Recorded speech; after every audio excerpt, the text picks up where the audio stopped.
First of all, most of you administrators were like us. You were teachers at one time. Um, and that's all. I think that's all we want you to do is to remember what it was like in the classroom.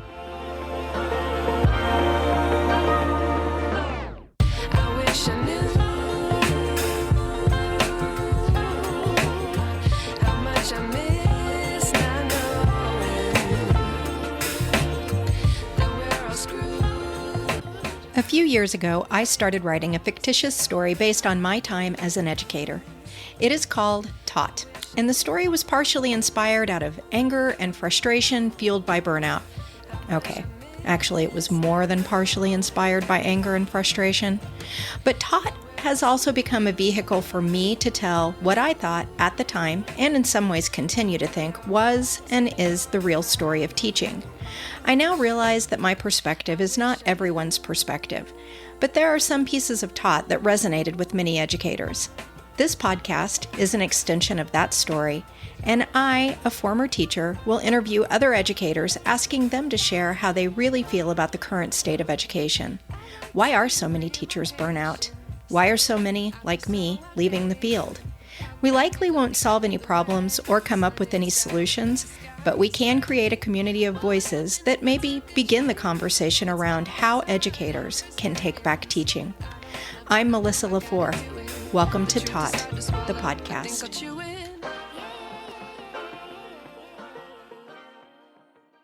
Hey folks, just a reminder, this is part 2 of Dan's interview.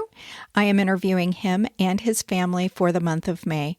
I hope you enjoyed the first part. If you haven't given it a listen, please do before you start in on part 2. What are your thoughts on admin and their roles, maybe how that has evolved over time? And you have 1 year to go. You've talked about having some really good administrators. Talked about maybe having some that you didn't see eye to eye with.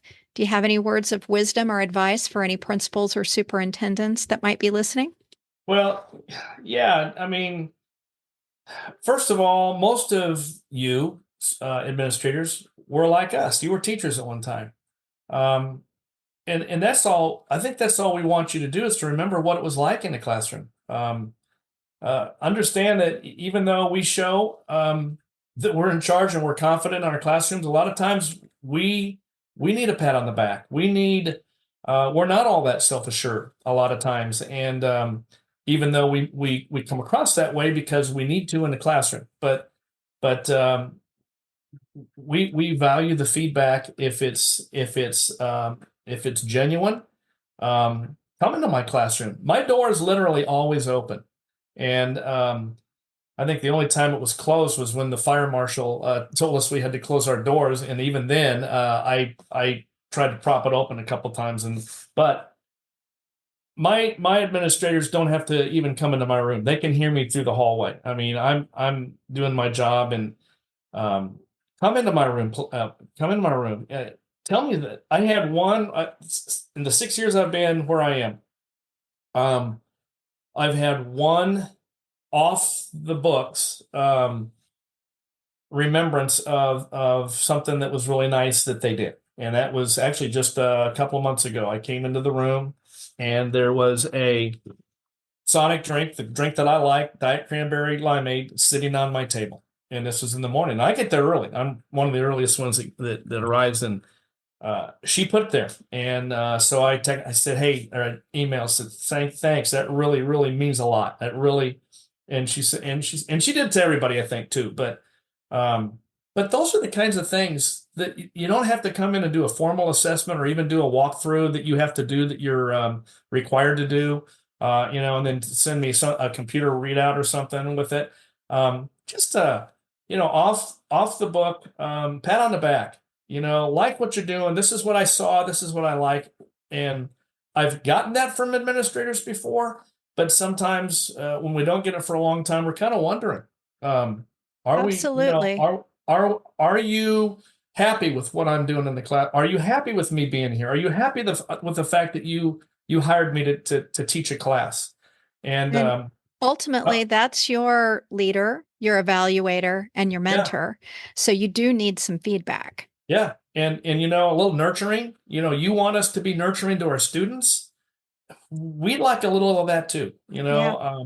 That would be nice. And yes, I've been in the classroom for 39 years, probably older than most of my administrators now, but still, I respect what you do. And I could not do what you do. I went through a leadership program, and I realized about halfway through, I finished the program mostly because I loved hearing the stories of what they told, mostly horror stories about what they told that takes place behind the scenes, and that many of us as teachers never find out or hear about. And we hear rumors a lot, but I realized that's not what I am called to do. I'm called to be with the kids in the classroom, in the trenches, and so please understand. In fact, I've told I coach basketball too, and I know that there's some guys in our building that their coaching is more important than their teaching, and it's evident when you see them in the classroom. And I told my principal, I said, when you hired me as a teacher. I said I'm a teacher first and then a coach, and he didn't acknowledge that the way I was hoping he would, but that sort of thing. And come down once in a while. Say, tell me what I need to do if you don't think I'm doing the job. But sometimes when we don't know, we don't hear from you.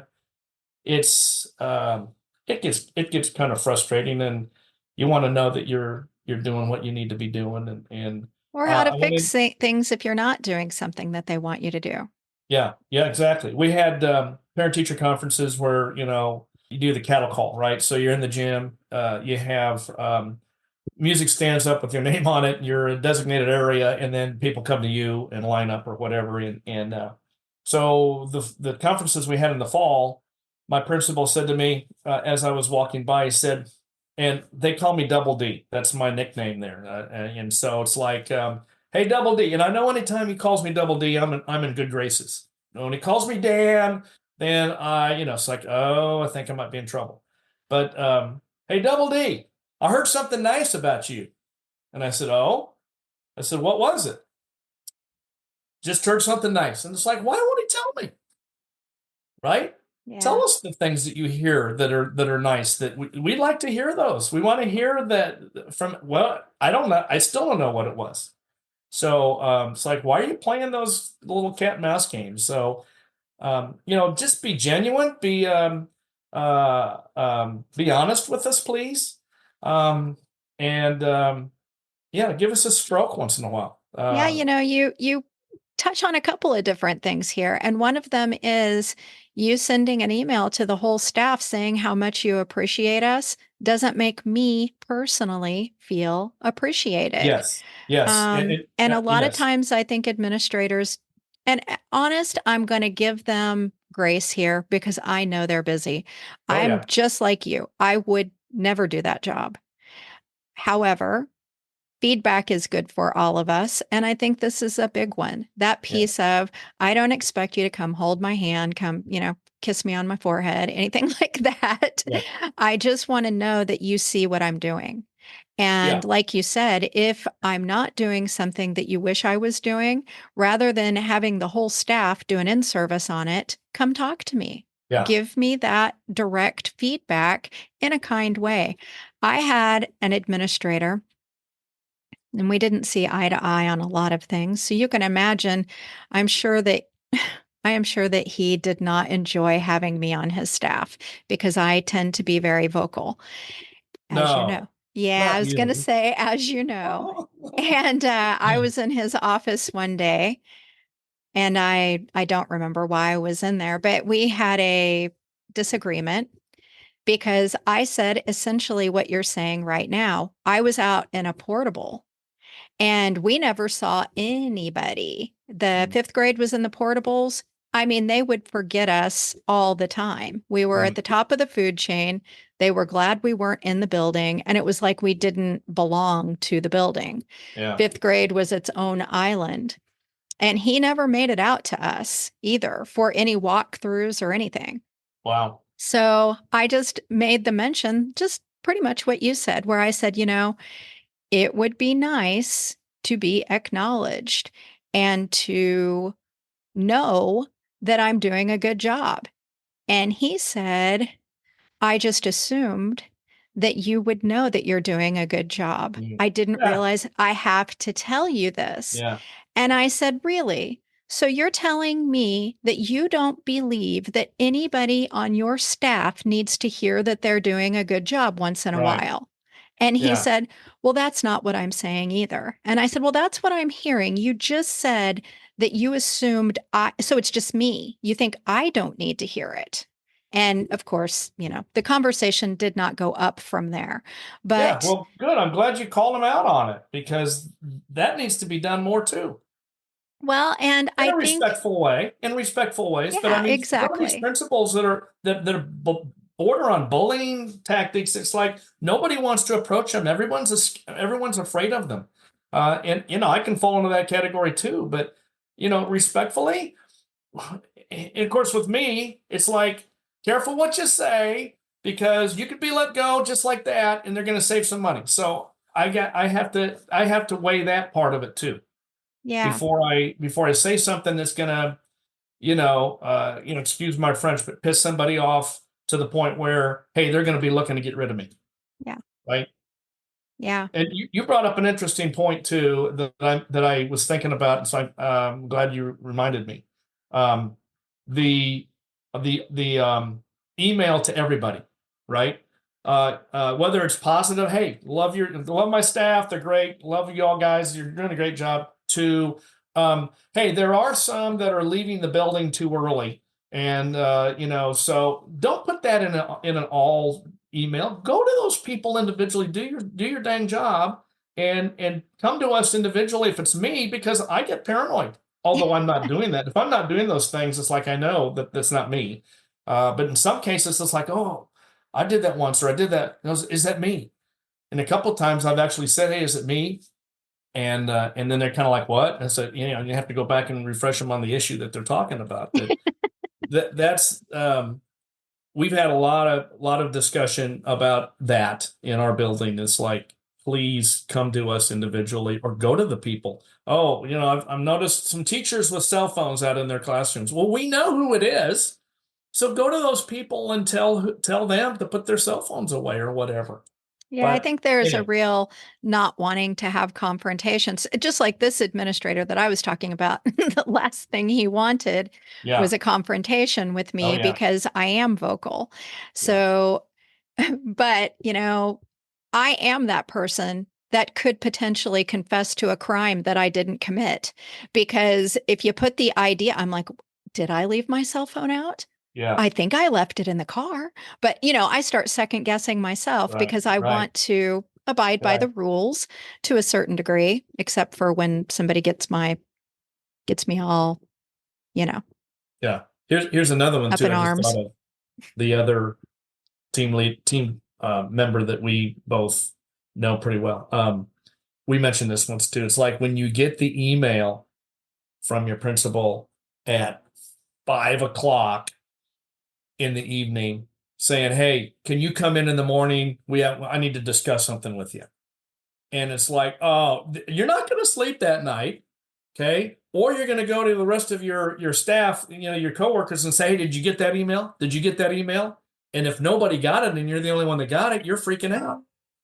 Or if everybody got it, it's like, okay, at least I'm not alone. Whatever it is, at least I'm not alone. I put this So, in the book as well because or they poke their head in and say, I'm going to need to talk to you after school today. And they oh don't yeah, tell you. So you yeah, use the example of what happened to you, which was something good, yep, but I'm not going to tell you.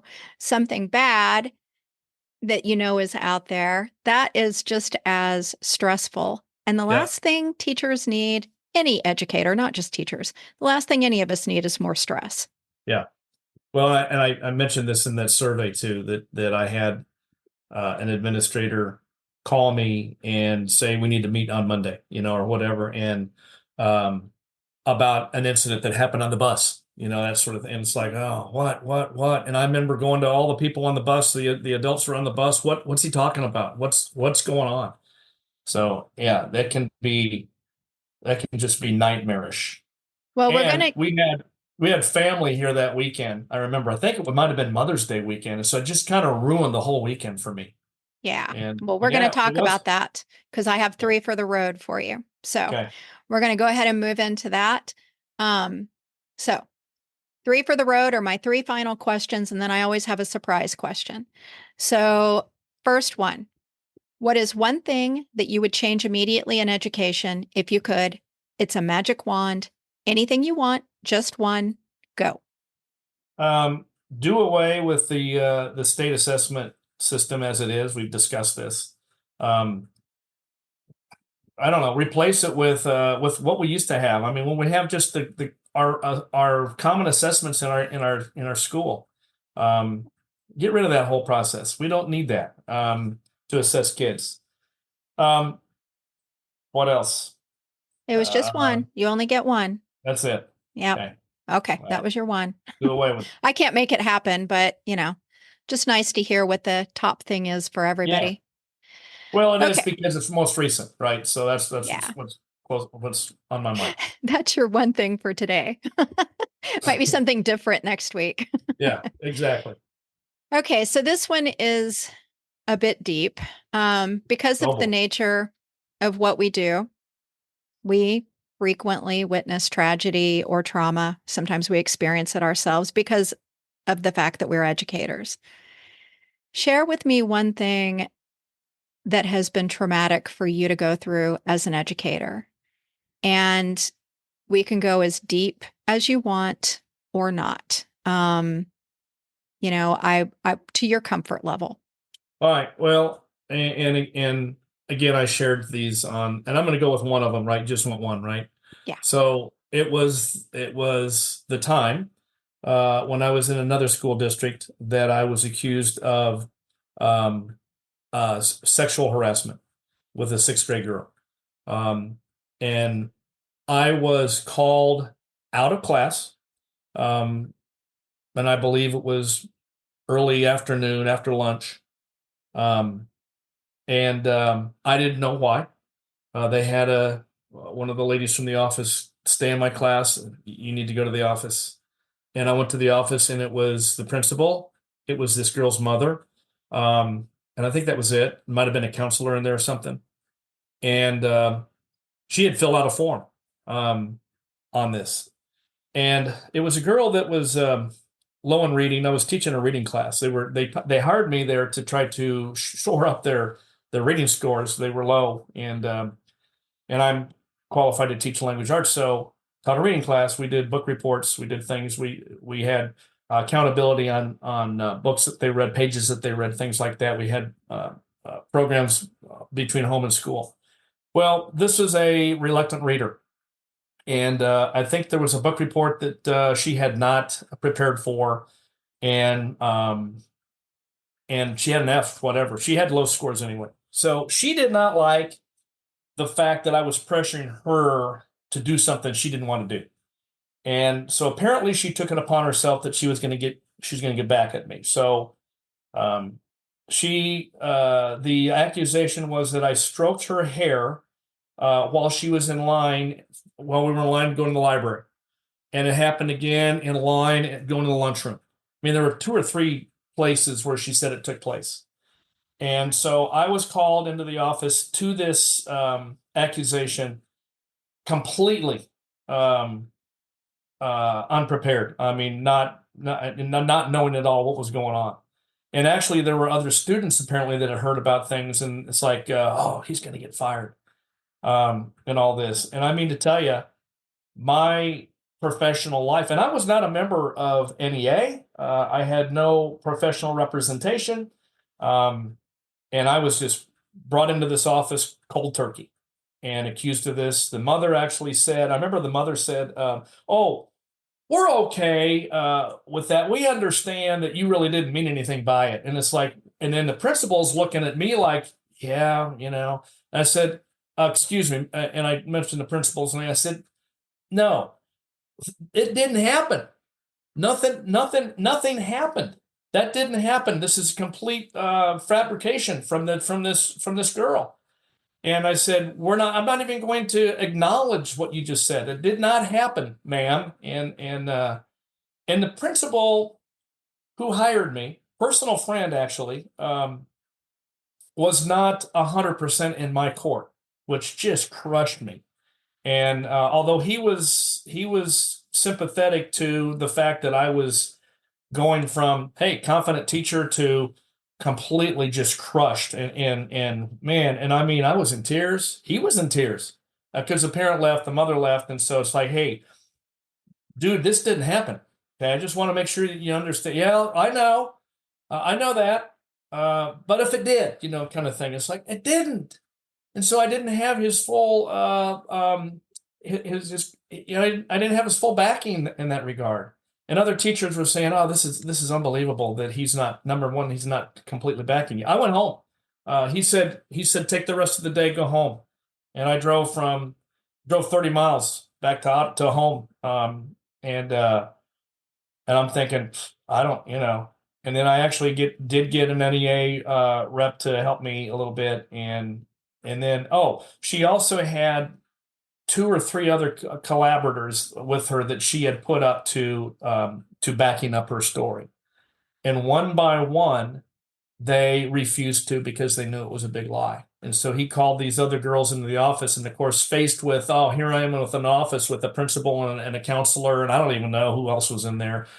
They chickened out, and they would not go through with her plan to get me fired with this false accusation. So so yeah, that rocked my world, and I survived. But that was but it's like, okay, once we realized and we proved that she made this up. Now what's the consequence going to be for her? There was none. There was none. She remained in my class. I said, you got to take her out of my class. I said, this is my livelihood. I said, I can't risk saying or doing anything that she's going to construe or accuse me of doing something or saying something or being something that is not happening. And he refused. He said, oh, I think you're exaggerating. You're exaggerating. You need to forgive. And it's like, okay, in this particular instance, no. No, because this is my whole livelihood. This is my career we're talking about. She needs to get out of my class. He wouldn't take her out of my class. And my wife and I, we basically said, just, as a teacher, this is really, really hard to say, but just ignore her. Don't even acknowledge her because you don't know what she's going to do. And that was hard. It was hard. And, Well, but I I did. want to I want to take a moment here and thank you for sharing this particular story because I think male teachers, potentially worldwide, appreciate having one of these stories told. They happen all the time. Oh yeah. And when they Yeah. happen, even when the cases are proven wrong, as in your case, when we know it is someone making something up, especially once we start getting into upper grades, we have students that are willing to say things sometimes that they just don't realize the consequences for the person. They even do it to each other. And I 100% don't want to negate that for people who have experienced anything inappropriate, they should be reporting. But Yep. I also want to, again, thank you for sharing this because sometimes, even when it is proven to be false, that person's career is still ruined. All it takes is rumors in some school districts for people to then be looked upon by the community, the school district, surrounding school districts as someone that people should be careful with. And Yeah, that well, is there's always going to be a very doubt. There's always unfair. going to be some doubt. Always going to be some doubt whenever an accusation is made, whether it's right, whether it happened or not. Yeah. And that, me too. When I hear an accusation from somebody else, or you hear it on the news or whatever, there's always that doubt. Male teachers are in a really weird position. Yeah. And I feel this again in Portugal. I mean, we kiss each other on the cheeks here. You know, Yeah. Both it's a sides. completely different relationship with physical touch. Yeah. And I mean, it's such a slippery slope for our teachers. Yeah. Oh yeah. Well, that certainly caused me to wake up to that and realize, hey, I got to do everything in my power to be safe, to not have any cause for that to take place. So yeah, it rocked my world. And I was one and done. I was one and done in that school district. Yeah, I can see why. Yeah. Okay. So to balance out the trauma, kids are funny and so are you. So I am really looking forward to your answer for this question. What is one of the things you have experienced during your time as an educator that you thought was hilarious? Oh man, I saw the question and it's like, oh man, I got to pick one. Um, Well, if you have time, we can maybe do a couple. I don't have to go for 10 more minutes, so. with kids, right? Yeah, With kids, we're talking. something to do with it. Doesn't have to be with kids. You can tell the story about me if you want to. I'm not going to Oh, be that was fun. offended. That was a funny one. And since you're the one doing that, that was really funny. I'll tell that one. I won't spend a lot of time on it. But so was it your first year? I think it It was. So it I'm was the my team lead, first right? year. Now But things are hey, before you even go here, I just in my defense, yeah. man, the teacher that was gone that was in charge, I was her self-appointed No, I assistant. was the team lead that year. She was gone. She was gone. Oh, was It she already was gone? Yeah, she was gone.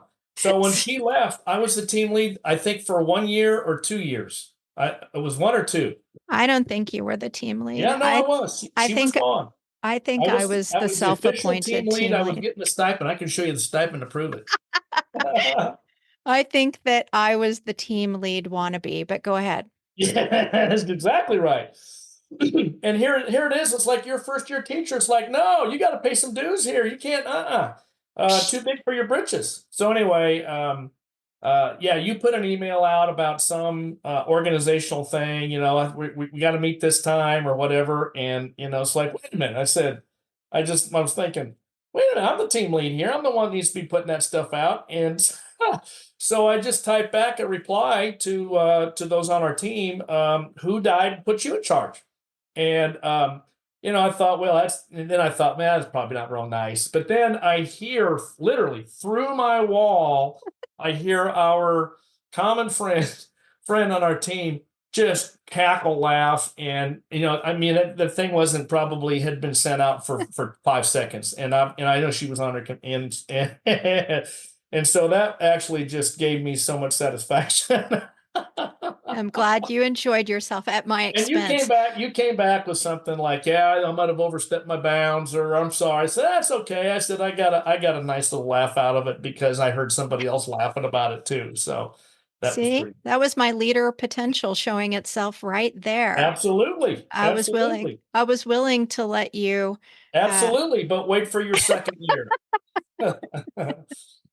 So the other one, and this goes back a while. I was an elementary teacher then at my first school, and we did we had the thing. Another thing too, I mentioned I didn't mention I miss about elementary school is recess. I always like to go recess duty. A lot of teachers didn't like to go out, and it's like I always like to go out. I said you can keep them in. I'll send the kids that needed to do work to you. I said I'll take your kids out. Whatever. So and we were outside. We probably shouldn't have been. It was cold, and our playground had obviously it had kind of a dip in it, and so it had I think rained, and then it froze, right? So and it was solid ice. This thing. I mean, it was like the whole playground was like an ice rink, and and it was supposed to stay cold for a while. So I had hockey skates at home. So the next day I brought my hockey skates, and so I was skating. I was actually doing recess duty on skates. I remember a couple of kids came up to me and tried to knock me over and stuff. But I wish I'd had somebody to take a picture of it. But so yeah, the only time that I ever conducted recess duty on hockey skates when our playground was frozen over. So I thought that was kind of funny. I think the kids did too. There was another one, actually, same setting. I had sprained my ankle really bad playing basketball. We always played pickup basketball in my school building on Thursday nights. Did that for years and years and years. 6:30. Still remember 6:30 on Thursday nights. My brother would come, and we had those little gyms that were small, right? Yeah. So we didn't have to run as far for being as old as we were. I sprained my ankle real bad. So my brother-in-law, who runs a kind of a wheelchair service for people, brought me a wheelchair, an old school, roll wheelchair. And so I was in a wheelchair for about 2 days, and the kids got a kick out of it. And so I'm out at recess, and they're playing kickball. And I said, okay, I will run for us. I think some girl couldn't run or she didn't want to. I said, okay, I'll go ahead and do the wheelchair thing for you. So she kicked it, and I'm going around, and actually some kids are pushing me. I'm going around first base, and around second base, they turned the corner too fast, and they dumped me out.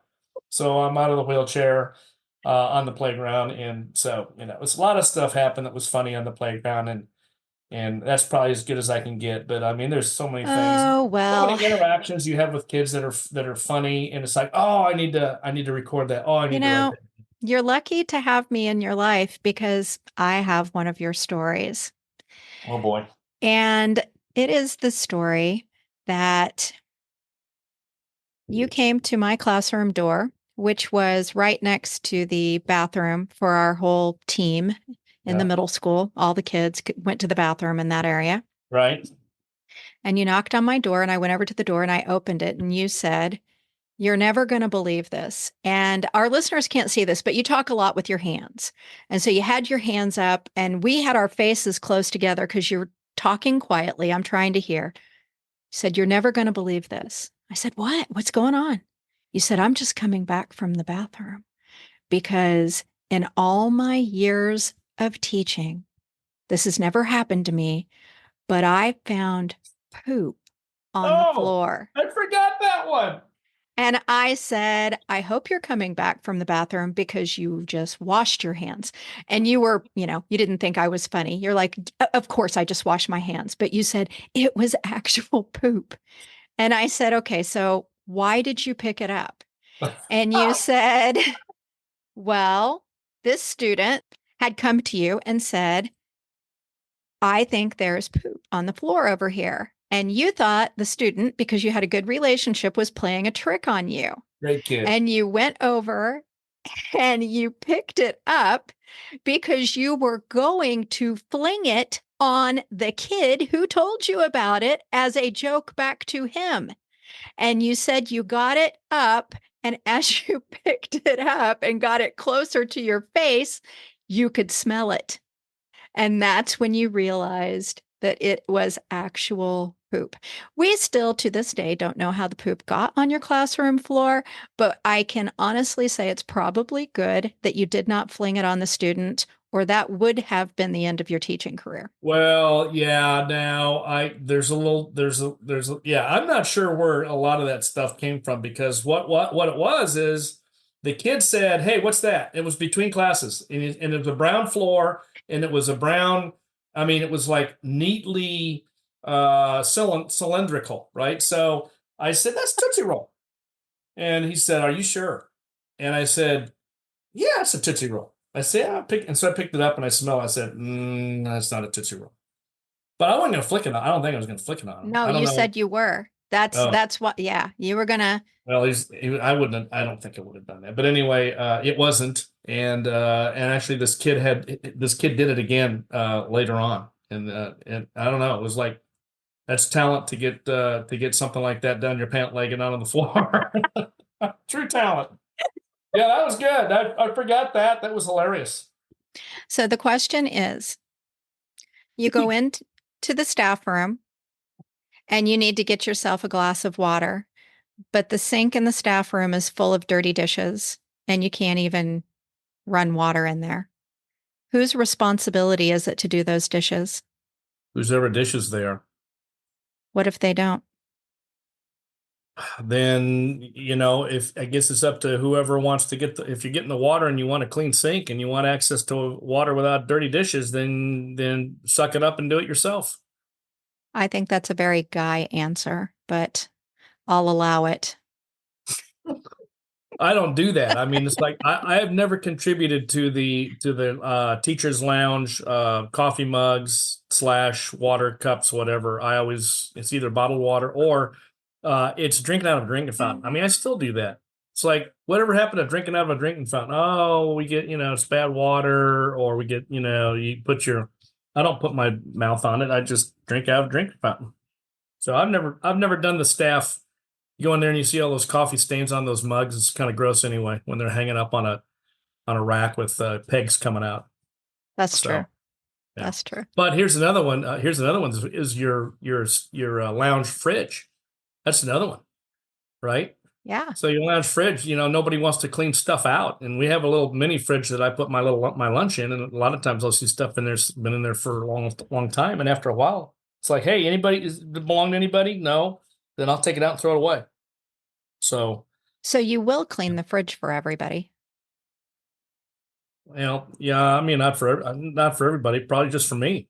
I'm not gonna clean. It's like, I mean, it seems like everywhere I've been, we've had a custodian or there's been a teacher. It's like they take it upon themselves. Sometimes I've done it, and I have actually washed dishes in the teacher's lounge. If I have a dish that needs to be clean and there are other dirty dishes, I'll throw them all in there and try to clean them at the same time. I think you were there when weren't you there when I had I put an email out like, okay, who stole my chicken breast? Do you remember that? Out of that fridge in the commons area? Yes. Somebody went into my Walmart chicken thing and took out, because I had 3 pieces of chicken. I had a leg, a thigh, and a breast, and they went in and actually took out the breast. It's like they had to go through my lunch. They had to open up that little plastic thing, and they had to take out what they wanted. That was kind of like I've been violated. I felt violated. Somebody went into my personal lunch, and I think I put an email out and was like, ha ha ha, Dan, that's funny, but it's like it's kind of halfway. It's pretty serious. Why is anybody doing that? Yeah, you can't be messing with people's lunches. I mean, that's like the highlight of the day. Yeah, and that's the last time I think I left a lunch in there. Because that was supposed to be a common fridge, and I don't even know what I did after that. I think, yeah, we had fridges in our staff rooms, didn't we? Kind of. Yeah, we did. I think. I don't know. But I mean, the trust had been broken. Yeah. Yeah, a lot of people were predicting who they thought it was, which was kind of funny too. It's like, I'm not gonna. I didn't had to have been one of the guys. I'm sorry. No woman's going to go in there and take your chicken breast. Dan, thanks for doing this. Is there anything else that you would like to share before we end it? Well, just I'm grateful for you for just focusing on the educational process and with your history, your experiences, and pulling people in. I know you're going to talk to a para that I just love Saturday, and I know she's looking forward to that too. She's really good. So, yeah, no, just thanks. I've enjoyed the book. No, thanks for doing it. Looking back, I wouldn't trade it. I wouldn't trade it for anything. I've said many times. I know the burnout thing is real for all of us, but I can't think of any other profession I would have enjoyed more. And had as much contact with kids. I mean, when you get an email from a kid who had you 30 years ago, and they'll say, "Hey, this is what I remember," or the kid says, "Hey, my mom was going through a divorce, and you were a rock in my life at that time. My dad was doing this and that and the other, and said you were rocking my." You get those kind of emails, and it's. And you look at that and you say, hey, this is what it's all about. Yeah. This is why we do it. This is why we go through all of the crap that we go through every day and every year. So, but the saving grace is you're going back to that classroom with kids that need you and that relish the fact that you're there and you're giving them some attention. And you definitely have touched a lot of lives in your career, for sure. I wish I knew. Before I sign off, I want to say, if you liked today's episode, and since you're still with me, I'll assume you did, be sure to check out my 3-part series featuring Kelly on special education teacher burnout. Today's episode was produced and edited by me. The theme music is by Otis McDonald featuring Joni Inez. But I'm so frustrated. If you know someone who might enjoy these conversations, please share the podcast episodes as much and as often as you can. It's as simple as copying the link you use to access today's episode and sending it in a message or sharing it on social media. I'm a small, independent operation, and your shares broaden our audience. Perhaps you or someone you know will be inspired to talk about teacher burnout. If you would like to get your voice on my podcast, contact me via the link on my webpage, taught.buzzsprout.com. Coach, speaker, and author Rashid Ogunlaru said, "It may take many voices for people to hear the same message." Join me in being one of the many voices rising up to get the message out around educator burnout. This is Melissa LaFleur. Thank you for listening to Taught, the podcast. Play our roles and ignore the problems. I wish I knew.